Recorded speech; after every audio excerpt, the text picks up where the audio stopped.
and welcome to my home here in Pretoria in South Africa. I'm Michael Barrett and I'm the conductor of the University of Pretoria, Camerata, and you're joining me today for a choral warm-up. I'm hoping in this tutorial that two things will be achieved. One, you might find new and creative exercises that you can use in your choral warm-up, and two, be reminded of fundamental aspects that are important when doing a choral warm-up.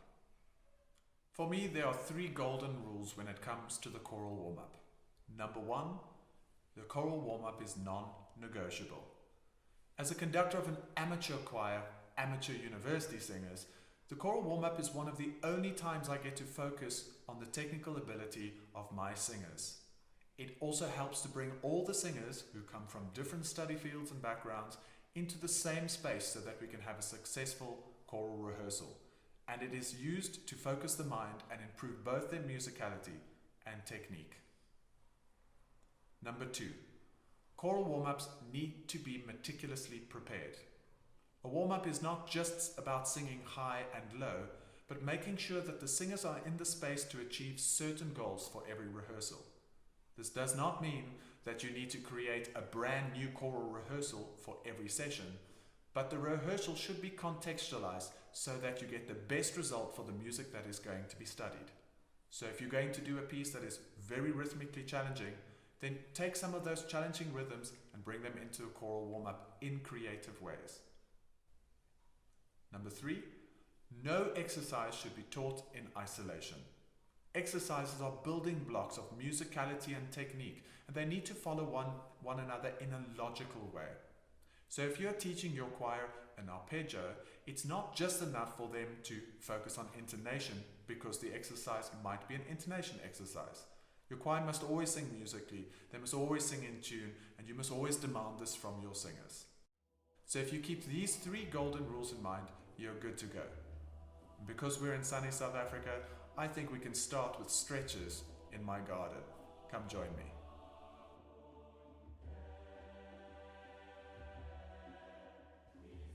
Starting every rehearsal with stretches is a good way to get your singers to focus and be on the same page. I like to stretch upwards, leaning backwards and forwards so that I can release the tension in the lower back.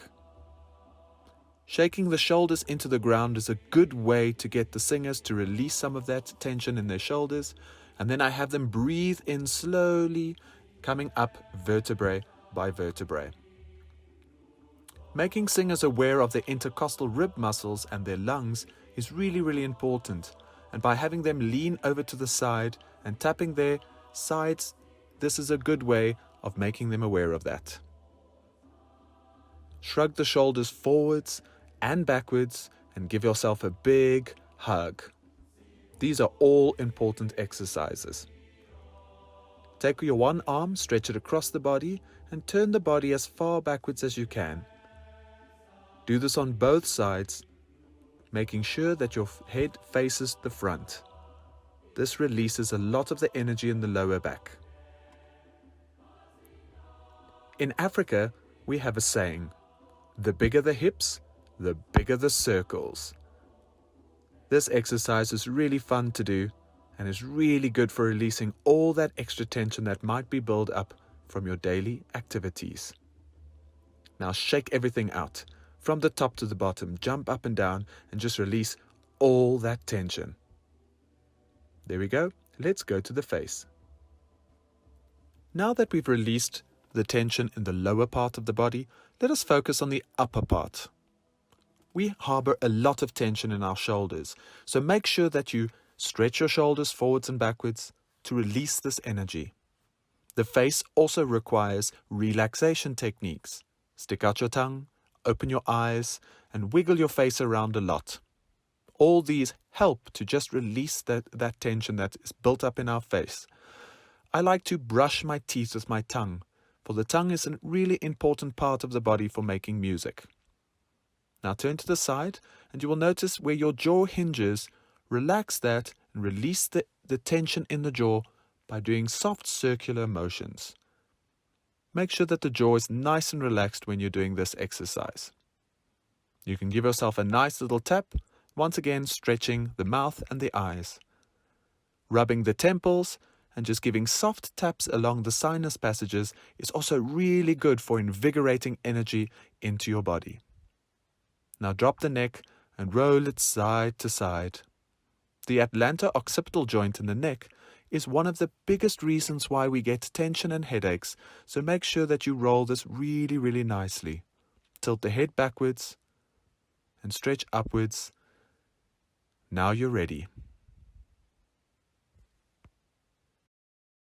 Doing star jumps or jumping jacks is a good way to get your choir focused and in the same zone, and it also releases a lot of tension.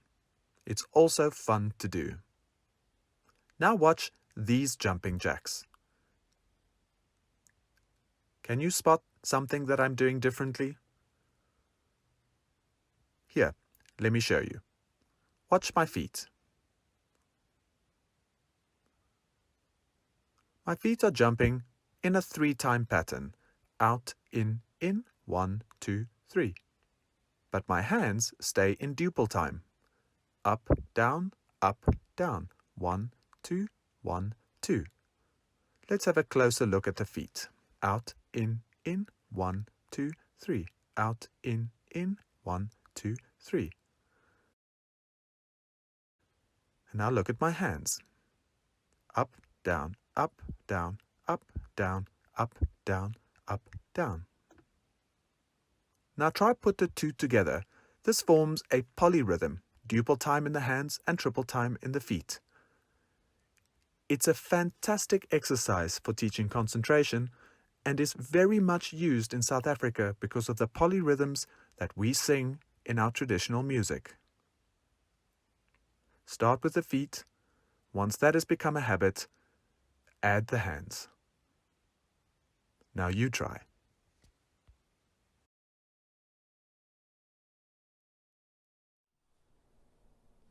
After stretching, the very first thing I like to do is I like to just loosen the voice. Make it a little bit elastic by doing lip trills and sirens. For example, take anything that really activates the lip and the tongue and get the choir to make sounds.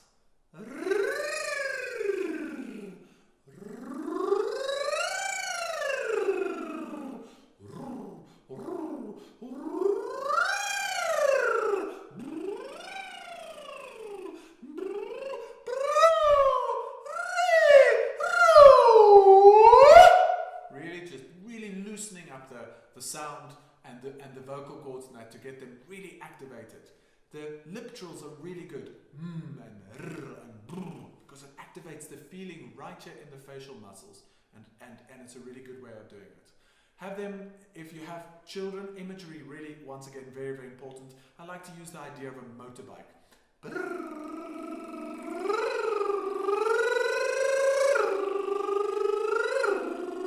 It's fun for them to do so. Have them be on their bikes, it helps them to loosen their bodies. Sometimes, in order to save time in my rehearsals, I would stretch, and while I'm doing stretching, I'd already have them activate the sounds by just going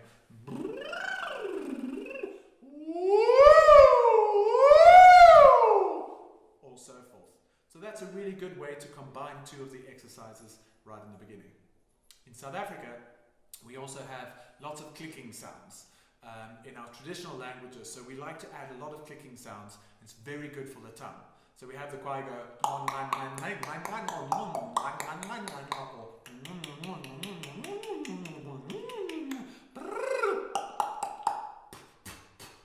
really nice activating sounds, really to get everything flowing here in the face. Another aspect that's really, really important are sirens. Have the choir really go as high and as low as they can do without damaging the voice here, making sure that they never ever force the sound.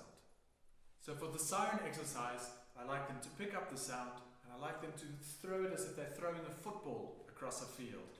And as that football travels in their mind, they need to make sure that their sound carries. And it sounds something like this.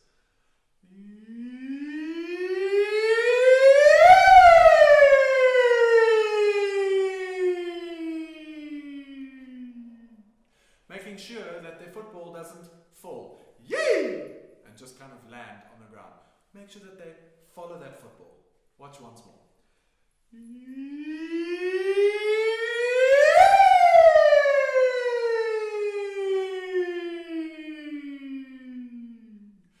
exercises are really, really good for just loosening the voice and getting that sound right up into the head. Another very important aspect is don't forget the lower ranges. One very nice exercise I like to do is I like to take my hand like this and I have them do kind of vibratos. The bigger my hand goes, the bigger the wobble, and the smaller my hand goes. If my hand goes up, I want them to go up, and if my hand goes down, I want them to lower the pitch. And it will sound something like this.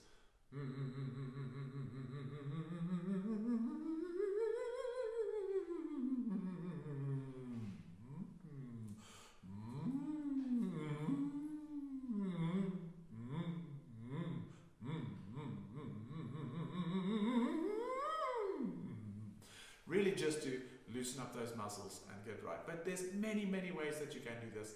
These exercises are really important before actually singing any notes. Go ahead, try some of these.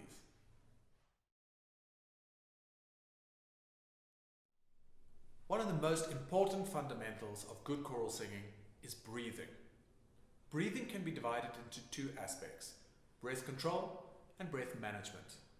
Breath control is actually the physical action of breathing, how we take air in, how we release it, etc. And breath management is how we manage that breath linked to a musical phrase. I like to teach my choir to breathe correctly by using gesture. They need to understand what actually is physically happening inside. Unlike other instruments, we cannot see our instrument. We cannot see inside the body. Therefore, we have to create very clever imagery to do that. In order for them to understand the mechanism or the purpose of the diaphragm, I like to do the following exercise. I ask them to take their favorite cool drink, and when they breathe in, they're going to open up the throat and throw all the cool drink down in one gulp. So they breathe in deeply while doing it. It goes like this. Now they've completely filled their lungs with air, and the most important thing is, I did not hear anything. Watch again. So that is a very good sign. If you can hear them breathing, it means that they're not opening up these vocal cords. This is a very important aspect. Once they've breathed in like that, I now want them to activate their diaphragm. By activating their diaphragm, I ask them to explode the air out onto a fist, like this.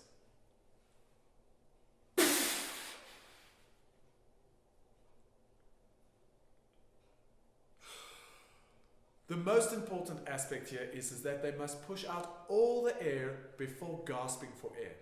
They will feel this activation in the diaphragm. Everything down here starts to move. Watch closely.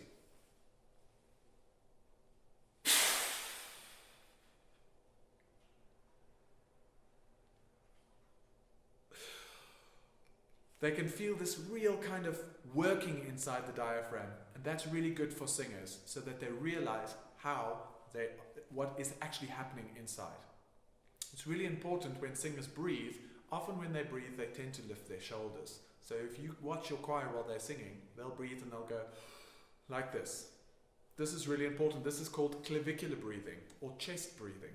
And it's really bad for singing because it lifts all the tension up into the shoulders.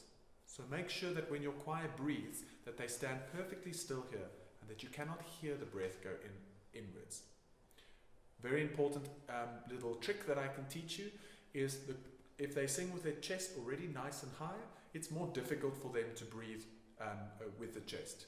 So have them take their arms like this, making sure the shoulders are nicely relaxed. And then they keep the chest nice and high and simply release. And now the chest is nice and high. When they breathe, nothing happens here. Watch again. They breathe into the facial muscles. Really, really important. They activate all of this by breathing inwards. Activate the diaphragm and you're good to go. This is breath control. If we look at breath management now is, we've got all this air inside of us. How do we manage it correctly so that we don't waste? Very good exercises is, once, remember, all the exercises build on each other. These are our building blocks. Once they've breathed in, they can let the air out on a tss sound. So have them breathe the air in. Remember, you must not hear the air.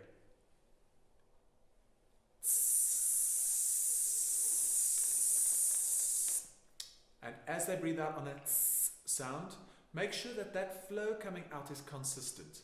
We do not want elevations in speed. It must remain constant. I like to use the imagery of a tap. We open up a tap and the water must run out. It must stream out. It may never drip. You can increase the pressure or decrease the pressure as long as it constantly flows. This is a really important aspect of managing the breath. Once they've got this exercise, you can count up to 5, have them breathe in, and then increase the count pattern. 7, 9, 12, 15. The longer they breathe out, the more chance there is for them to lift the shoulders or completely collapse their entire bodies. Be careful. As they get to the ends of their breaths, they're going to want to squeeze out all the air. Make sure they counter that by stretching the body. So if you have 15 counts, you'll have them go for 15. Give them ideas where you can feel that their bodies are strengthening, lengthening, and make sure nothing here collapses. The chest should remain high at all times, and the diaphragm should be activated from the bottom. Support the air all the way down here from the bottom. I like to give little actions by taking my fist and placing it on their diaphragms here, so when they breathe out, they can physically feel that the air is activating here. These are really, really nice ideas. So have them do this exercise over and over and make sure they manage the breath. After this, I'll show you how to connect the breath to the sound.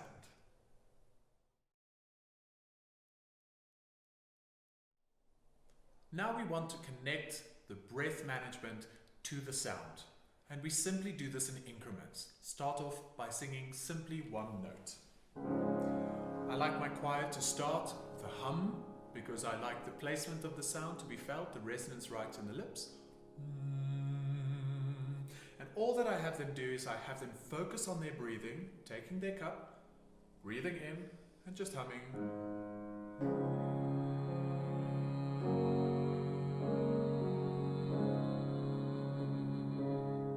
Then I watch their breath as we take it a semitone higher.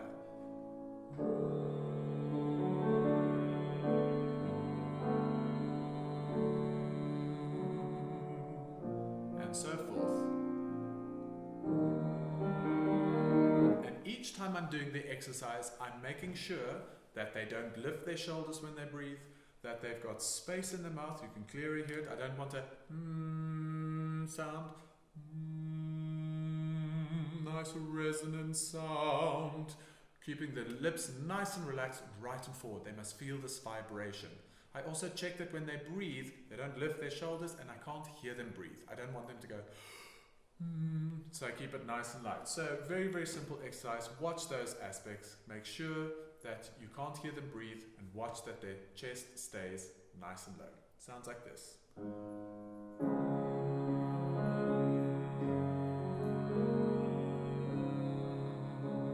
And then a semitone up.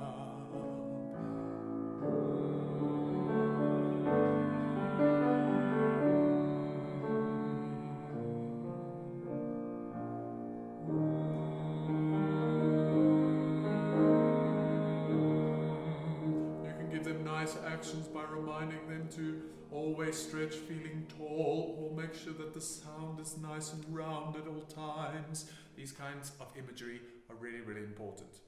So this is the breath management part. We've connected the sound now to the breath simply by using one note.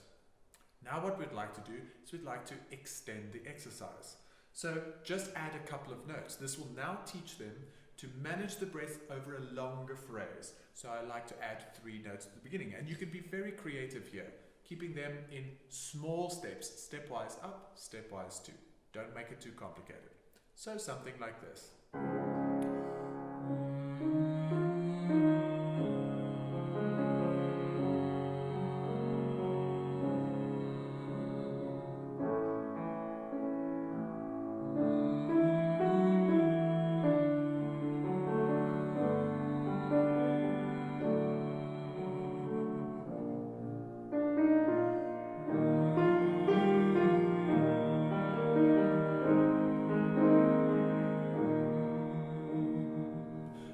get that comfortably, you can add yet another extension. You can keep adding little extensions so that the exercise goes from 10 seconds to 12 seconds to 15 seconds.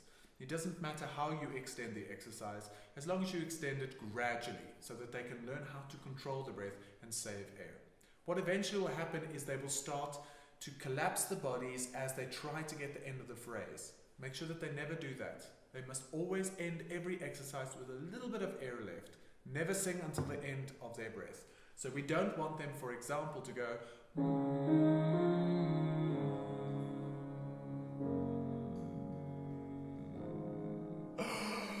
and breathe in, because that's just going to cause tension in that. They need to be able to manage that breath, singing slightly softer and making sure that the exhaling of the breath is not excessive.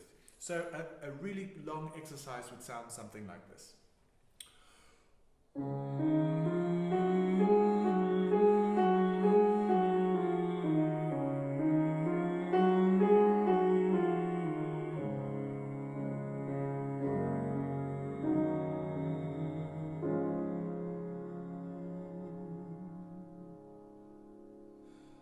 That would be a really nice exercise. So extend this exercise incrementally, and that would be a very good way to connect sound to the breath.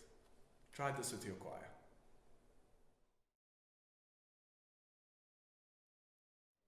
Now that we've stretched and we're nice and relaxed, we've done our breathing exercises and we've connected sound to the breath, it's time for us to get to singing exercises. In this next section, it is really important that the exercises that are performed are gradually built, starting off with very short, simple exercises to be able to build technique for the amateur singers. There are 3 stages here, the 3 stages which I call the stages of development. Think of it as a child. A child needs to crawl before a child can walk, before a child can run. So for ease of reference, we will call these sections crawling, walking, and running. We start with very simple exercises, usually short and in stepwise motion. Here's a very simple exercise. Re, re, re, re, re, ooh. 2 things to keep in mind when we do these exercises. The placement of the sound is important, as well as the space that is created in the mouth. So use exercises or use consonants that promote forward placement in the mouth, as well as opening up the sound. Consonants such as r places the sound in the front. V. So connect any of those consonants to a vowel and you're good to go. Re, re, re. Notice how the re places the sound right in front of the mouth. Make sure that there is space in the mouth by breathing through the nose or creating a lifted palate so that when you sing, there's this beautiful cavity inside the mouth. Listen to the exercise once more. Re, re, re, re, re, ooh. Notice that I create a crescendo in the exercise. This is really important. Your choir must always sing musically. Throughout these stages, remember that we are building the voice, we're building the musicality and technique of the singer. So make sure that you monitor that the shoulders are relaxed, the choir is singing free of tension, the breathing mechanism is correct, and that everything is musical. Your choir may never sing without musicality. Once you've done this exercise, and you've done it in stepwise motion, you can create further exercises. This time, let's try a triad. Mi, o, mi, o, mi, o. The nice part about the mi is it places the sound in front, and the o really opens up that space. I like to start all exercises from the top. For amateur singers, this is really important. We want to connect the head sound, mi, o, the head sound to the chest sound.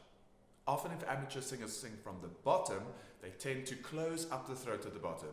Mi, o, mi, and we get this kind of feeling.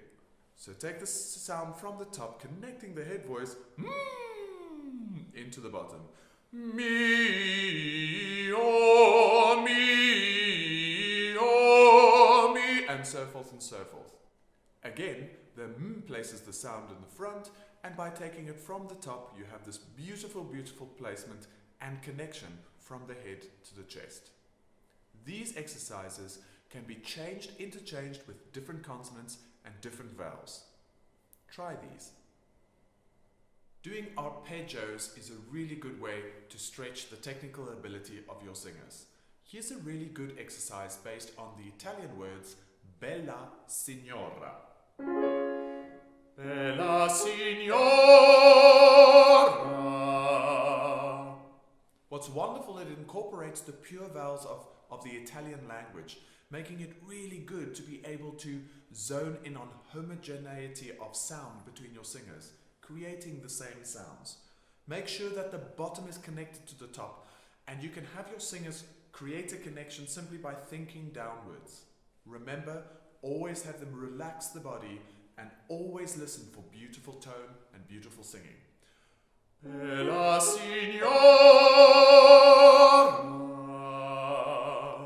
Make sure that when they land at the bottom octave, that it is nice and light.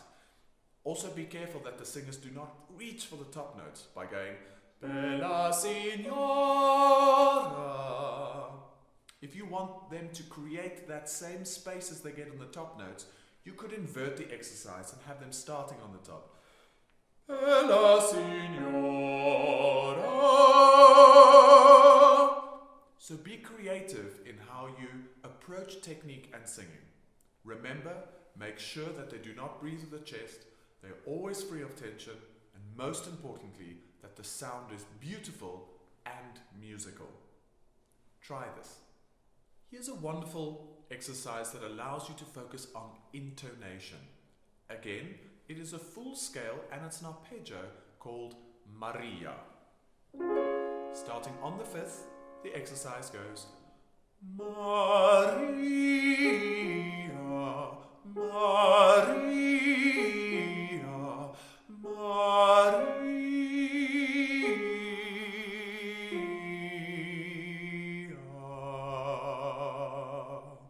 The third time we sing this, the voice groups are divided in such a way that it creates a beautiful 4-part chord for you to check intonation.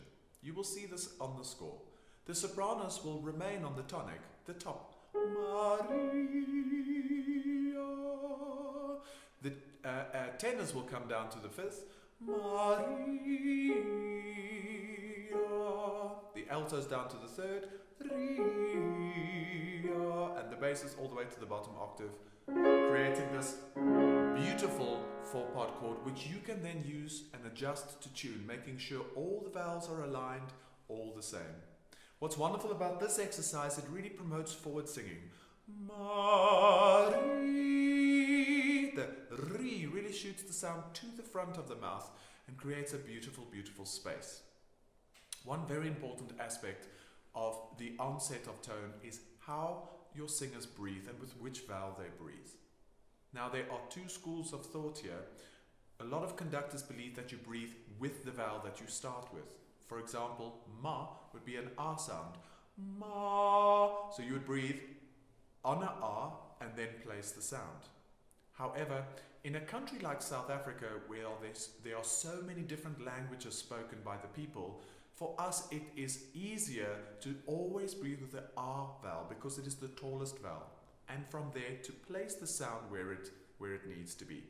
So if we were starting the exercise on a U, Susa, we would not breathe with the U necessarily, we would breathe with an R, and then from that tall vowel, place the U in the front.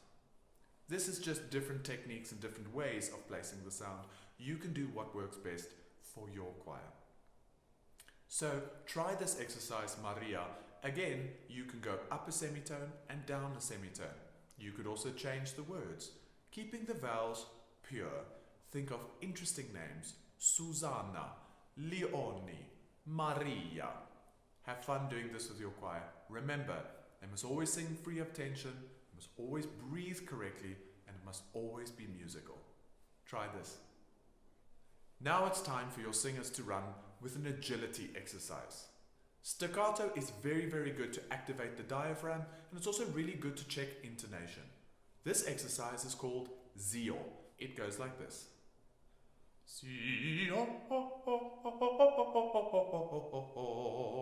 and then a semitone up. Zio, and a semitone up. You could also change the vowels if you like. Again, Z places the sound to the front. As with all exercises, make sure that the exercises are not done in isolation. Check that the shoulders remain relaxed, the breathing is correct, and that there's space in the mouth. Also, make sure that the singers do not reach for the top note because the exercise starts at the bottom. Make sure that this does not happen.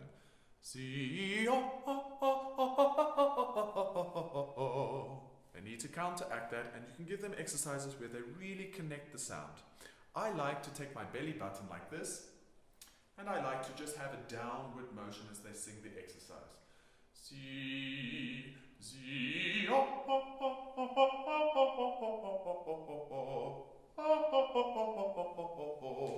This allows them to drop the jaw and to create that space. Remember at the onset when they breathe that they need to breathe with the space. Think of it like an orchestra. Before an orchestra comes in, a conductor stands in front of them. They do not immediately play. They place the instrument, they wait for a while, and then they start to play. Your singers must prepare their instruments before they sing.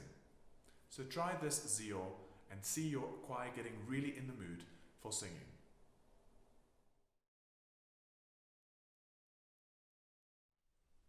Vocal games are really good exercises to teach your choir to focus and to sing with good technique and musicality. They often incorporate many aspects of technique that really need to be focused on for your choirs to be able to do them successfully. What's wonderful about vocal games is it also forces your choir really to focus and to think. And that's really important when your students or your singers come from all different backgrounds, whether it's a school or a university or community choir, and you want them to be in the same space so that they can focus for the rehearsal that's about to commence. This next vocal game is a numbers game. You can do it in any language as long as it works within the piece. It's really a simple scale and it sounds something like this. 1 and 2 and 3 and 4 and 5 and 6 and 7 and 8 and 9 and 10, 11. 1 and 2 and 3 and 4 and 5 and 6 and 7 and 8 and 9 and 10, 11. 12 and 13, 14, 15, 16, 12 and 13, 14, 15, 16, 17, 18, 19 and 20. So it's a beautiful minor scale that really just has a couple of repeat notes.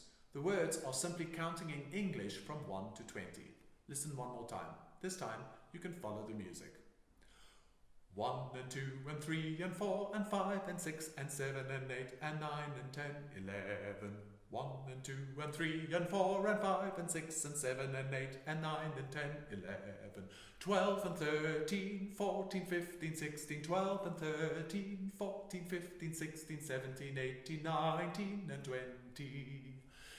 So in this exercise you can teach, it's a wonderful scale which is really good for connecting sound to the breath and also to make sure that the choir is able to connect the notes from in a stepwise motion. The minor key is also once again really, really important because minor keys are so good for us to be able to listen to different intervals and different tonalities. In this game, however, what's really important is in order for them to focus on that, we create a small little idea. So in this game, what we would like them to do is to sing it, but ask them to clap every time they have multiples of 3. So for example, if we think of multiples of 3, that would be 3, 6, 9, 12, 15, 18. Every time they sing one of those numbers, they must clap. Then it looks like this. 1 and 2 and 3 and 4 and 5 and 6 and 7 and 8 and 9 and 10, 11. 1 and 2 and 3 and 4 and 5 and 6 and 7 and 8 and 9 and 10, 11. 12 and 13, 14, 15, 16, 12 and 13, 14, 15, 16, 17, 18, 19 and 20. So that's exactly how you can have this game create little competitions between the voice groups to see who can do it. You can obviously speed it up and makes it really nice. What I also like to do is I like to add combinations. So I would, for example, have them clap on multiples of 3 while stomping on multiples of 5. Now, although you can't see my feet, you'll be able to get the idea. It would sound something like this. 1 and 2 and 3 and 4 and 5 and 6 and 7 and 8 and 9 and 10, 11. 1 and 2 and 3 and 4 and 5 and 6 and 7 and 8 and 9 and 10, 11. 12 and 13, 14, 15, 16, 12 and 13, 14, 15, 16, 17, 18, 19 and 20. So that's a huge amount of fun. You can speed it up and you can have little competitions between your choir. Make sure, as always with vocal games, that because it's a scale, it has a nice range to it. Make sure that the sound does not become thinner as they go up. 12 and 13, 14, 15, 16, always space. 12 and 13, 14, 15, 16, 12 and 13, 14, 15, 16, 17, 18, 19 and 20. Make sure they're always singing with really good space, forward placement in their sound. You can speed it up, and of course you can do the exercise semitone higher, semitone lower if you want to stretch the vocal ranges. Make sure that you're always listening to beautiful singing that is free of tension. Those are your golden rules. Have some fun with this exercise, the numbers game. Here's another vocal game that includes a whole bunch of technical elements. This is a canon and it's called dee-dee-dum. It goes like this.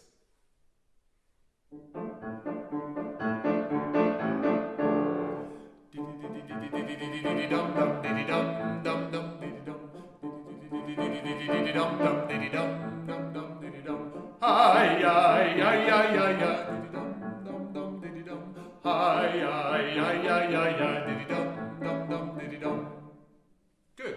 Let's listen to it one more time. This time you can follow it on the score.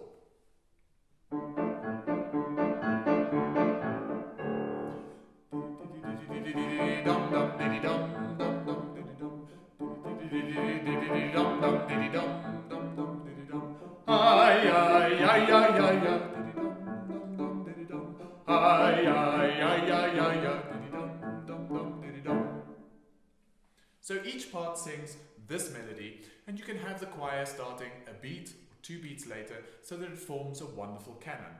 For example, you can have the sopranos going dee-dee-dee-dee-dee-dee-dee, and then straight after that another voice part. Dee-dee-dee-dee-dee-dee-dee-dee-dee-dee, third canon, dee-dee-dee-dee-dee, fourth canon, dee-dee-dee-dee-dee. You can do it like that. Really wonderful to do.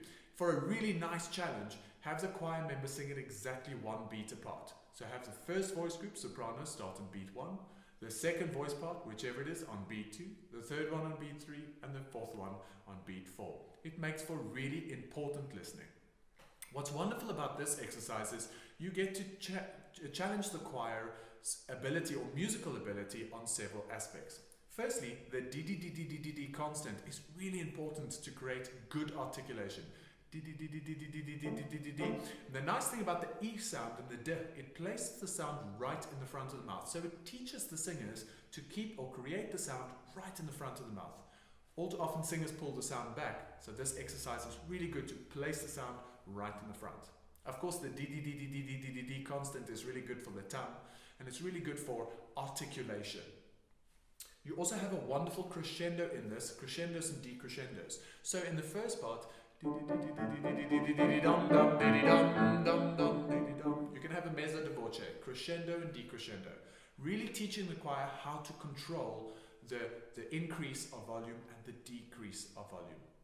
The dum-dum, the very closing of the M is very, very important, because singing on a sound, again creates resonance right here in the facial mask, which is really important. So make sure that when they get there, they create space in the mouth and sing on that M like this.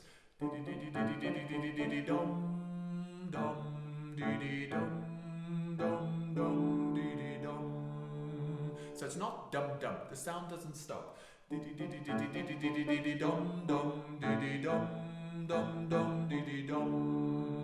Very important sound. The second part of the exercise is also really wonderful because it allows us to activate our diaphragmatic muscles by going hi, hi, ha, ha, hi, hi, hi, hi, hi, hi, diddy dum, dum, dum, diddy dum, hi, ya, ya, ya, ya, ya, diddy dum, dum, dum. So it really places the sound on the diaphragm. It really connects it. Ha, ha, hi, ya, ya, ya, ya, ya, ya. And the ha, ha, ha really releases the jaw, which is so important for singing. What's also really important about this is you have a canon, and it's nice to do the first one forte and then a subito piano.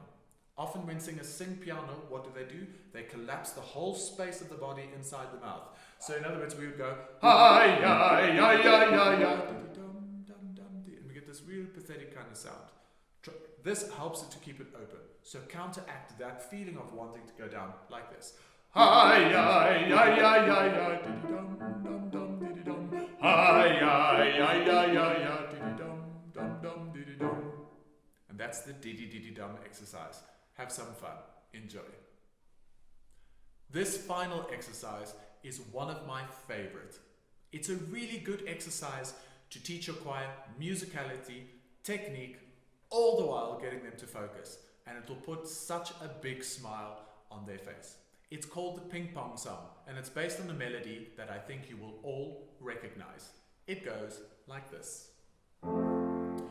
I've got a head like a ping pong ball. I've got a head like a ping pong ball. I've got a head like a ping pong ball, like a ping pong ball. I've got a head like a ping pong, ping pong, ping pong, ping pong, ping pong ball. I've got a head like a ping pong, ping pong, ping pong, ping pong ball. Ping, ping, ping, ping, ping, ping, ping, ping, ping, pong. I've got a head like a ping pong ball. I've got a head like a ping pong ball. I've got a head like a ping pong ball, like a ping pong ball. That's the ping pong song. It's a really agile exercise in the fact that you've got a lot of jumps. I've got a head like a ping pong, ping pong, ping pong, ping pong ball. You can do really nice exercises by connecting those sounds so that the choir doesn't sing ping pong, ping pong, ping pong, ping pong, ping pong ball. The P is also really important because once again the P places the sound for you in the front of the mouth. And the fact that the pong is higher creates space in the mouth. Ping pong, ping pong, ping pong, ping pong ball creates that really, really nice sound. The change between major and minor is also really important for singers. Often our singers struggle to hear minor chords over major chords, but this exercise really gives them a balance between the two. So let's listen to it one more time. The words are for you in the bottom, so it's really easy to follow along. And here's the sheet music. This is the ping pong song. I've got a head like a ping pong ball. I've got a head like a ping pong ball. I've got a head like a ping pong ball, like a ping pong ball. I've got a head like a ping pong, ping pong, ping pong, ping pong, ping pong ball. I've got a head like a ping pong, ping pong, ping pong, ping pong ball. Ping, ping, ping, ping, ping, ping, ping, ping, pong. I've got a head like a ping pong ball. I've got a head like a ping pong ball. I've got a head like a ping pong ball, like a ping pong ball. So have some fun with your choir, but the exercise is not done yet. Once the choir can sing this and sing this really well together, challenge them by taking out certain words. This teaches them how to really focus and listen. So in the exercise, have them sing it again, but this time take out, for example, the word Pong. They may not sing the word Pong, then it will sound like this. I've got a head like a ping ball. I've got a head like a ping ball. I've got a head like a ping ball, like a ping ball. I've got a head like a ping, ping, ping, ping, ping ball. I've got a head like a ping, ping, ping, ping ball. Ping, ping, ping, ping, ping, ping, ping, ping, ping.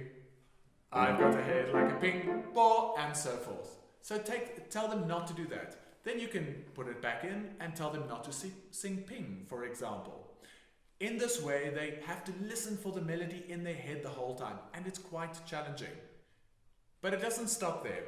You can now, for example, ask your choir to leave out certain words and also to clap, stand, raise their hand on other words to really, really challenge them to see if they're focusing. It creates such a good vibe. So in my choir, I would, for example, tell them not to sing Pong, but to raise their hand every time they sing ping. So it would sound like this. I've got a head like a ping ball. I've got a head like a ping ball. I've got a head like a ping ball, like a ping ball. I've got a head like a ping ball. I've got a head like a ping ball. Ping. I've got a head like a ping ball, and so forth. You can make them stand. You can even do this in a canon, really to get them to focus. You can have them clap on certain beats. You can make them touch their head every time they sing head. Make them sit and stand the whole time. It's a lot of fun. Just remember, whenever we do these exercises, and although they are fun to do, the emphasis must always be on musicality and good singing technique. They will laugh and they will have a good time in that, and you will hear that sometimes the sound goes out the window, but make sure that they're always singing with good technique, and this will be a really great exercise for getting them to smile. So have some fun and be creative. We've come to the end of our tutorial, a choral warm-up, and I want to thank you for joining me for these last couple of minutes. I hope that you've learned something, and I hope that your choirs will be able to use some of these exercises and have fun doing them. I also want to sincerely thank you for taking the step to become a better choral music educator. Your choirs owe you a huge debt. Have fun, make good music, and as we say in South Africa, salani gahle. Go well.